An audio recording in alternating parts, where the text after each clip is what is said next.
बादशाह के दरबार में, चलो ठीक है जगह बैठे को बैठी इधर सुनो। मौलाना साहब भी रहते थे, कोई दिन की बात होती थी मौलाना बता देते थे। शाम को जाने लगते थे, बादशाह मुसाफा मिला तो वही में गहरा कैस दे देता रहा, मौलाना की जिंदगी कटत रहा है।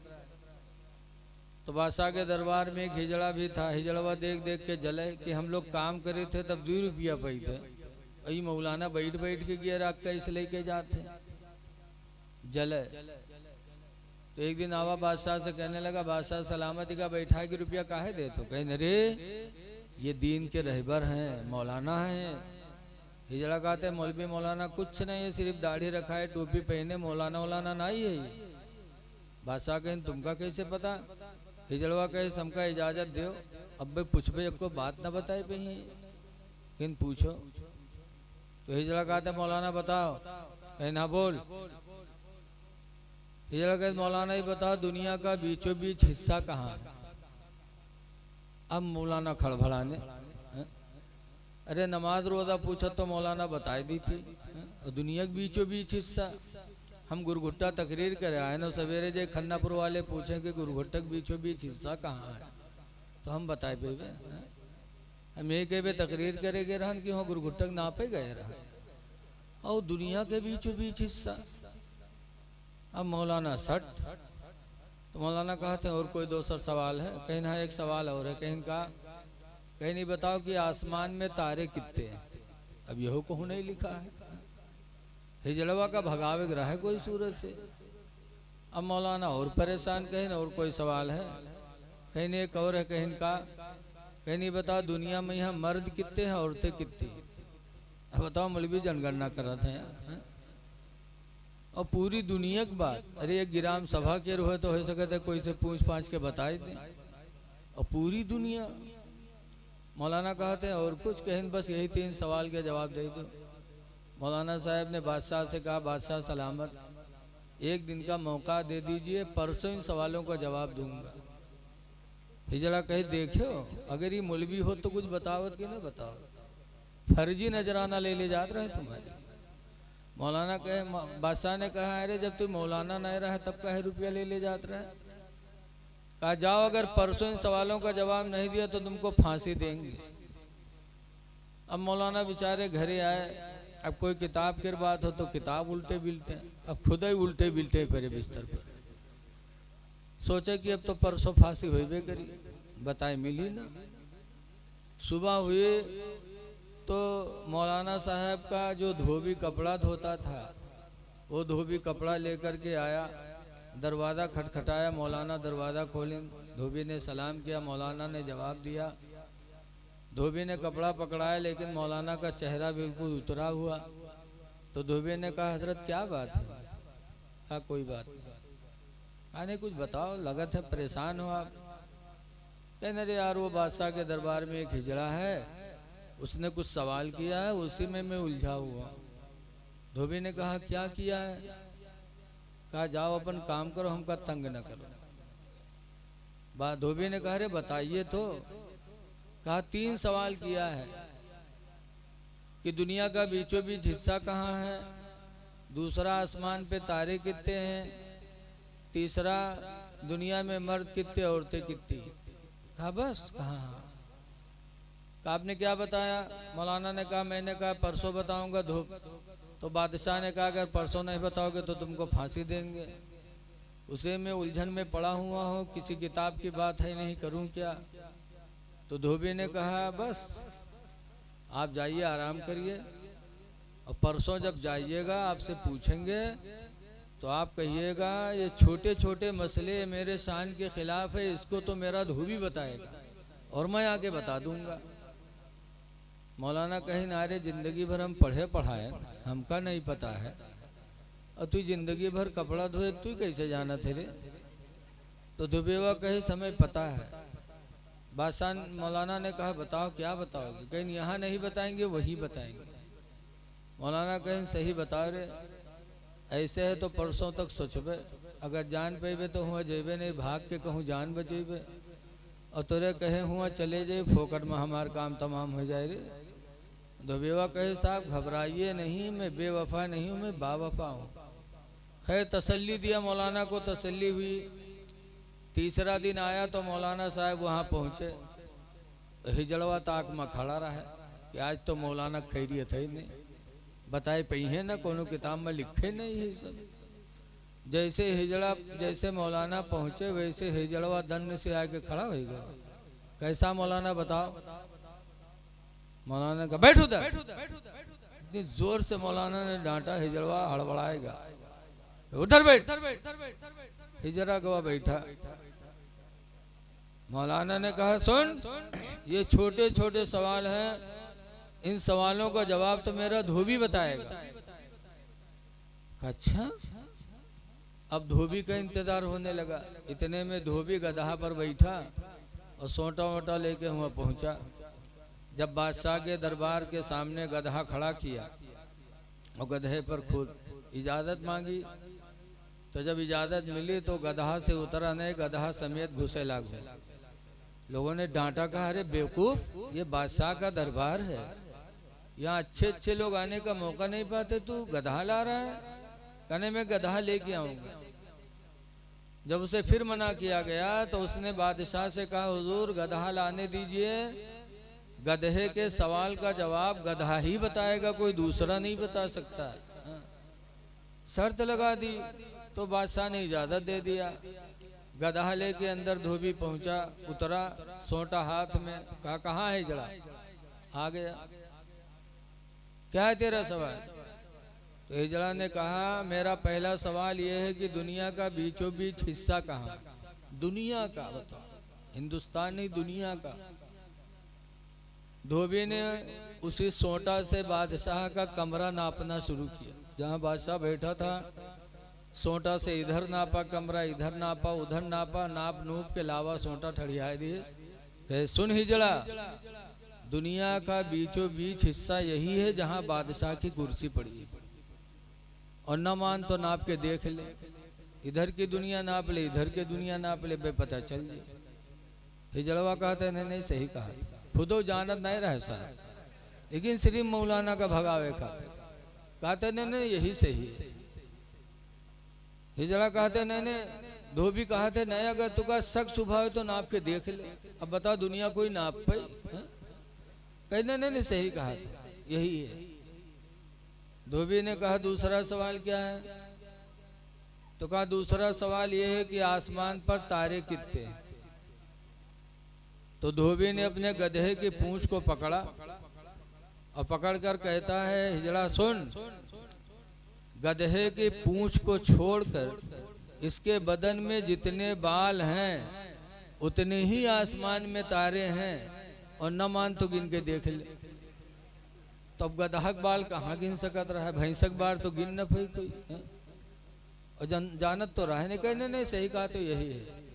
दुबेवा कहने शख्स सुबह हो तो ना गिन के देख ले, पूंछ छोड़ के गिन ले, पता चल जाए। हिजड़वा कहते नहीं सही बात है, बिल्कुल सही है। तीसरा सवाल तेरा क्या है? का तीसरा सवाल यह है कि दुनिया में मर्द कितने हैं, औरतें कितनी हैं? बधोबी आंखें बंद की, गिनती गिने शुरू कर दी। 1 2 3 4 5 6 7 8 9 10 11 12 13 14 15 16 17 तक है। फिर गिनती छोड़ दी, फिर शुरू से 1 2 3 4 5 6 7 8 9 10 11 12 13 14 15 16 17 फिर छोड़ी, फिर गिने। 2-3 दफा गिनती गिनी छोड़ी, गिनती गिनी छोड़ी। भाई हिजड़वा का पकड़ी से वही सोटा से पीटक शुरू की। जब हिजड़वा पीटे लाग तब हिजड़वा चिल्लान गई बादशाह बचाइए बचाइए। बादशाह ने डांटा कि अरे भाई हिजड़ों को क्यों मार रहे हो? धोबी कहते चुप रहिए, पहले इसको खत्म कर लूंगा फिर बताऊंगा कितने मर्द हैं कितने औरत। कह रहे नहीं ऐसा क्यों? पहले इसको मार देने दीजिए। कहा क्या वो बताओ तो धोबी कहता है मैं मर्दों की लाइन अलग लगाता हूँ, औरतों की लाइन अलग लगाता हूँ। जब मर्दों की गिनती गिनता हूँ तो उसमें घुस जाता है, औरतों की गिनती करता हूँ तो उसमें घुस जाता है। गिनती नहीं गिनने देता, इसको पहले खत्म करूं तब बताता हूं कितने मर्द है कितने औरतें। तब हिजड़ा हाथ जोड़ा कहे बादशाह बचा लीजिए, मैंने मौलाना के जलन में सब कुछ कहा था। मारा भी गया, रुसवा भी हुआ। लिखते हैं कि लोगों हसद न करो, हसद का अंजाम बहुत खराब होता है। मोमिन हो, मोमिन से मोहब्बत से मिलो।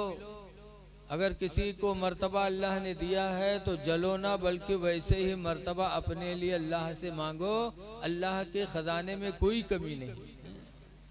किसी की दौलत देखो तो जलो ना, वैसे ही दौलत तुम भी मांगो, अल्लाह तुम्हें भी देगा। लेकिन आज हम जलते हैं। जलो ना, मुसलमान एक दूसरे से मोहब्बत से मिले, आपस में मिला करो तो सलाम किया करो।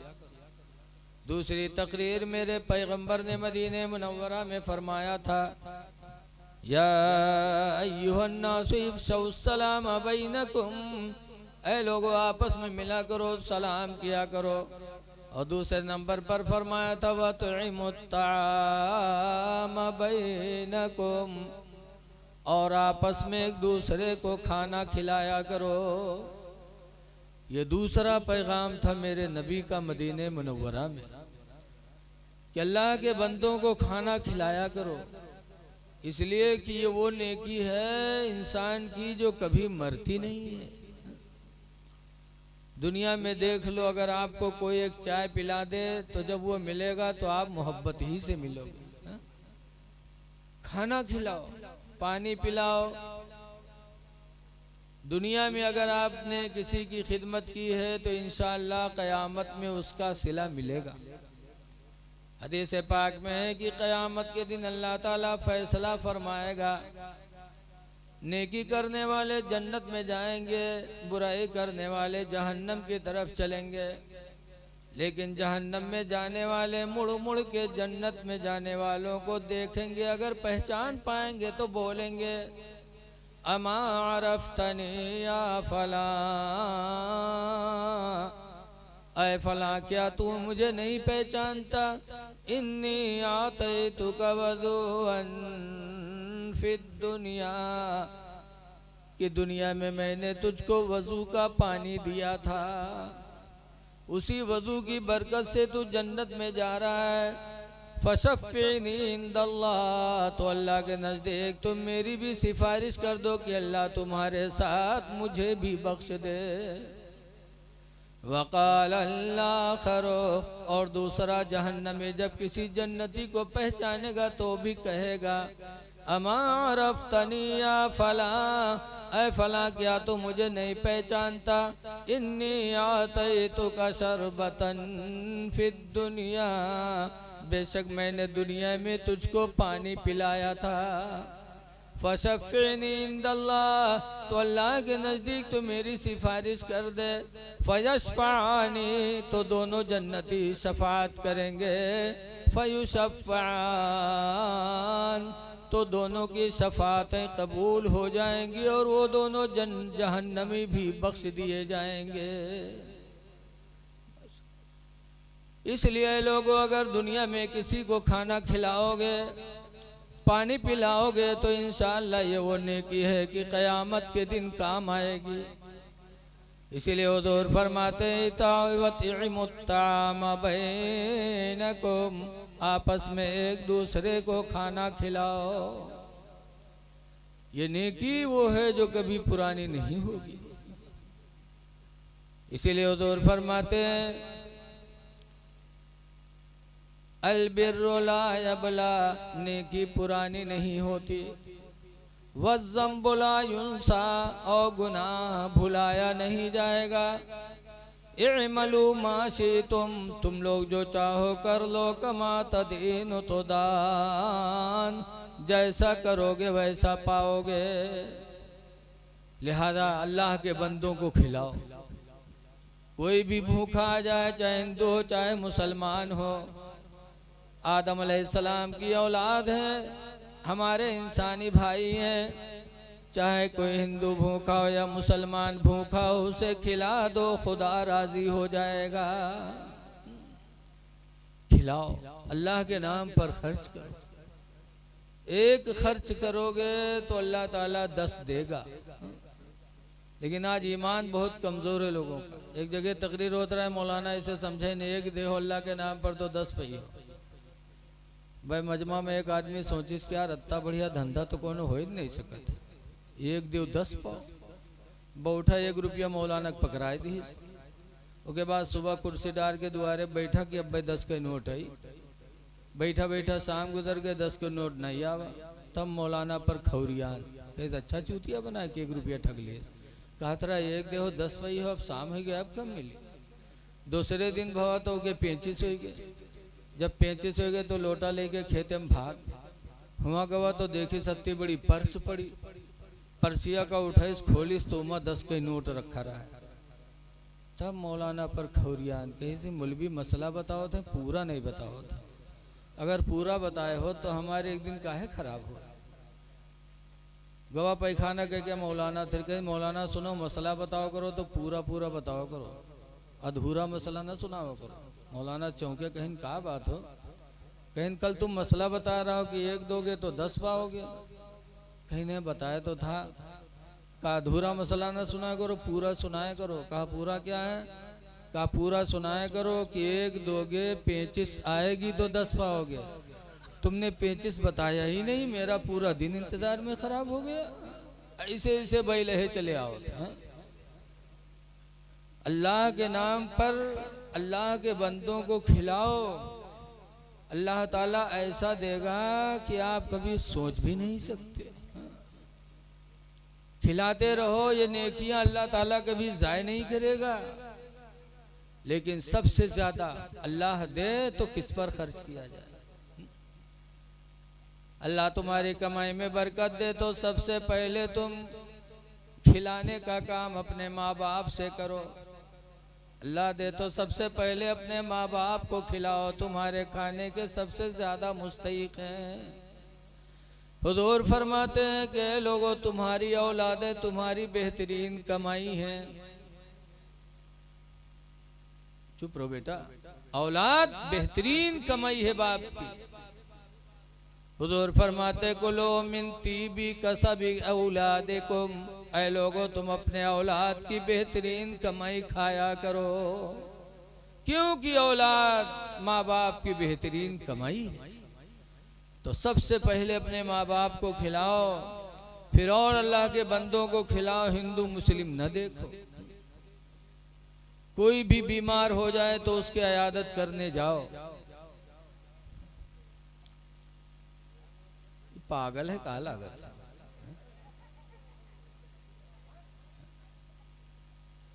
देखो मुस्लिम शरीफ की हदीस में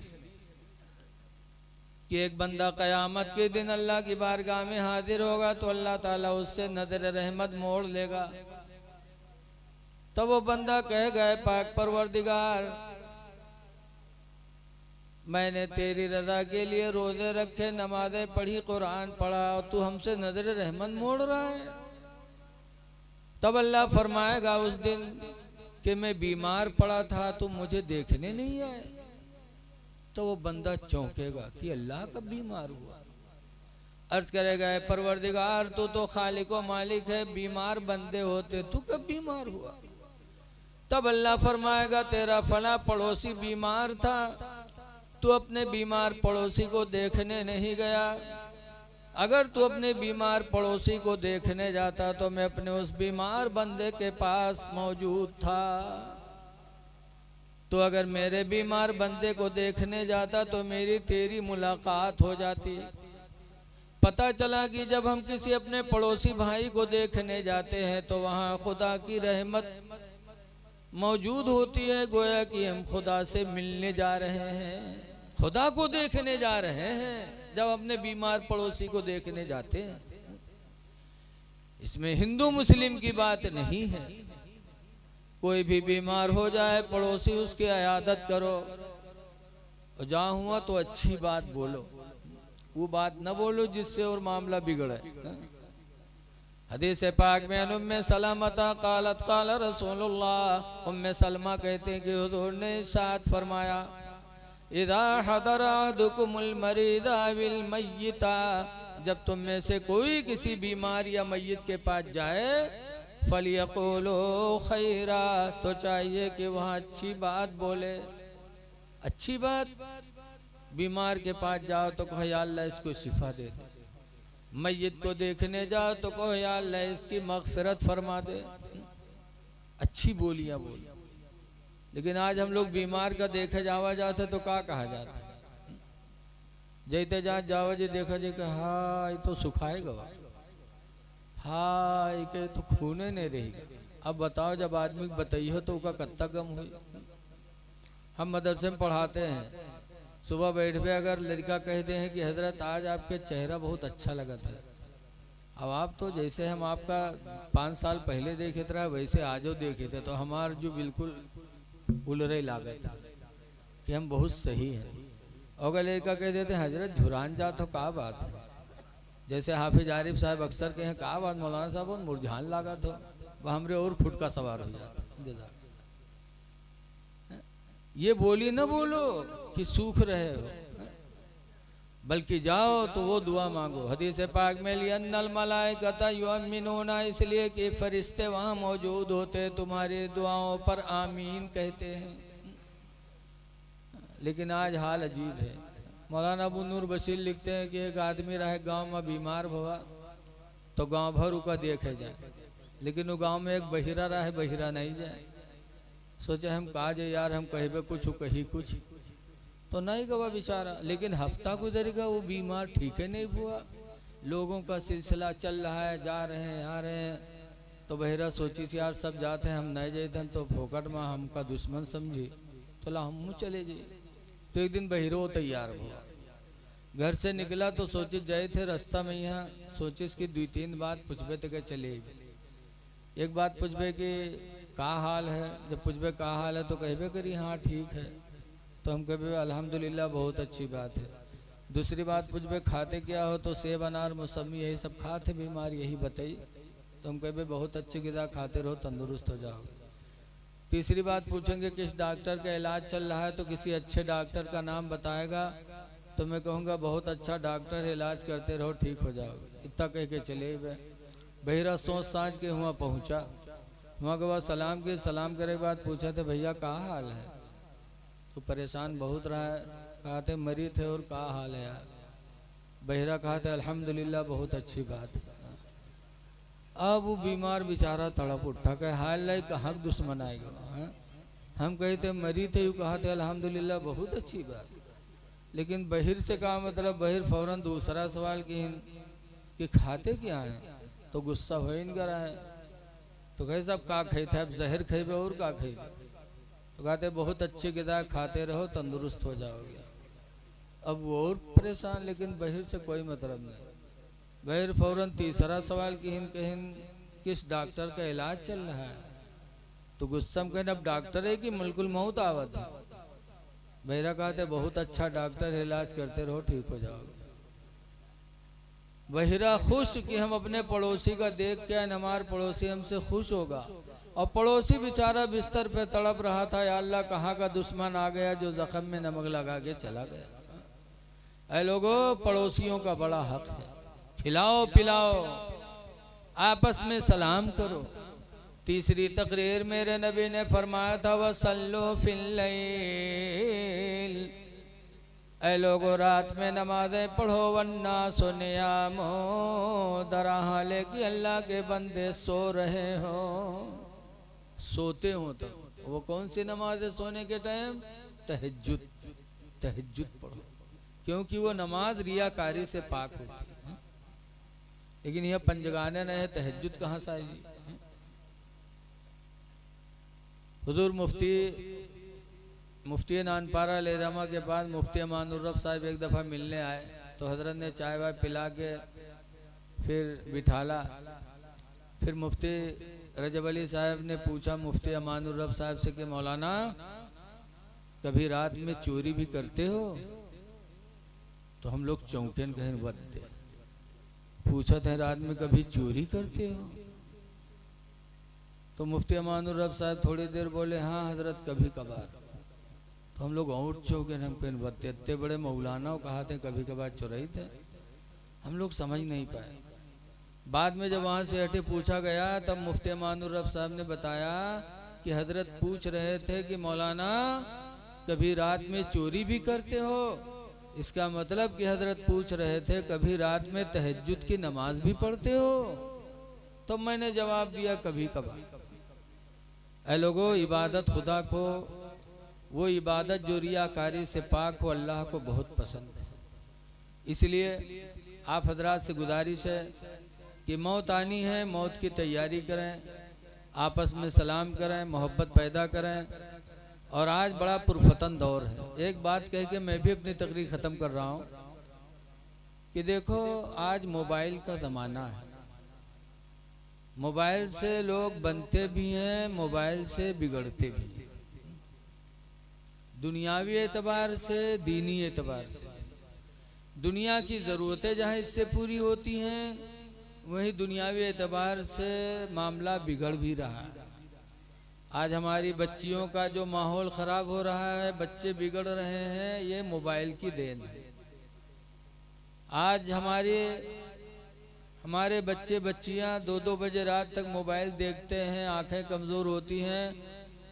एक टाइम था अभी चंदनपुर में तकरीबन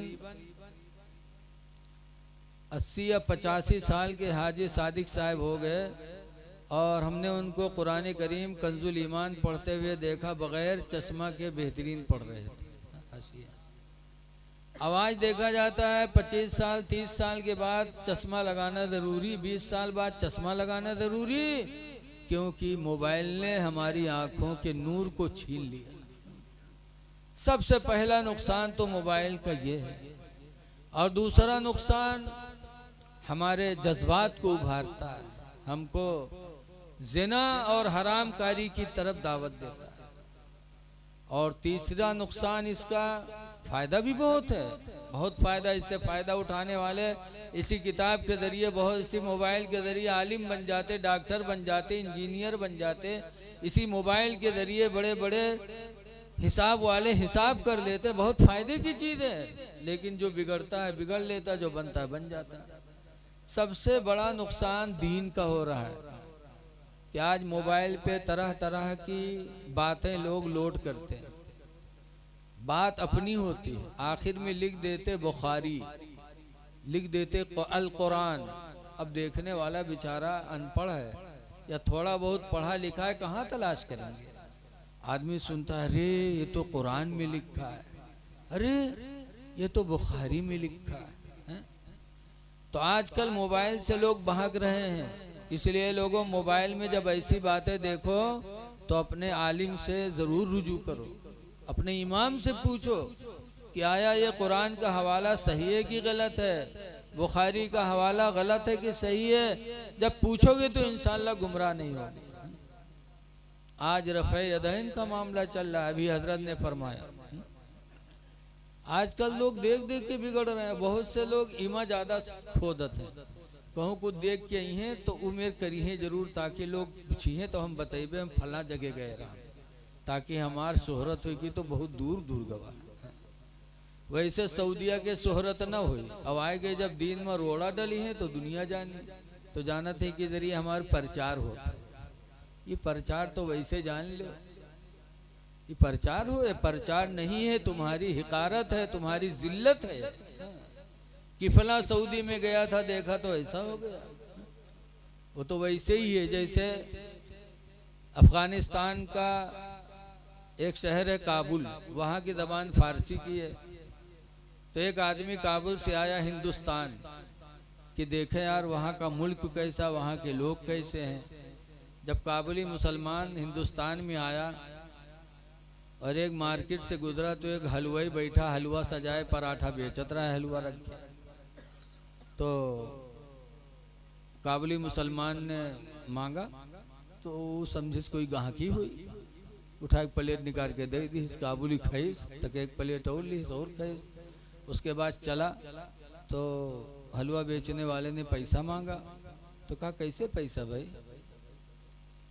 अगर तुमने कहा होता कि पैसे से मिलेगा तो मैं कतान नहीं खाता, मुझे क्या मालूम।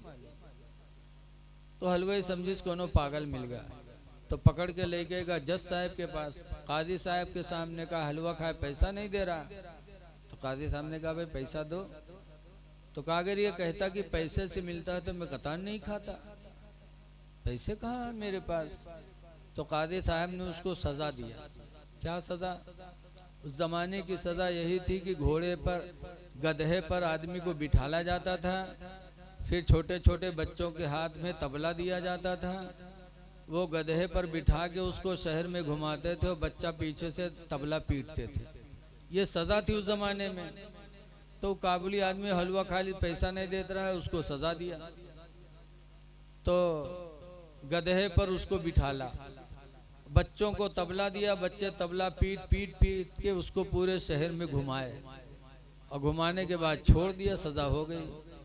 वो काबुली जब अपने मुल्क पहुंचा तो लोग जुट गए, कहीं नहीं यार हमारे भाई गवारा हिंदुस्तान, चलो पूछा जाए हिंदुस्तान कैसा है। तो हुआ आए तो पूछे लागे, फारसी ज़बान वहाँ की, पूछा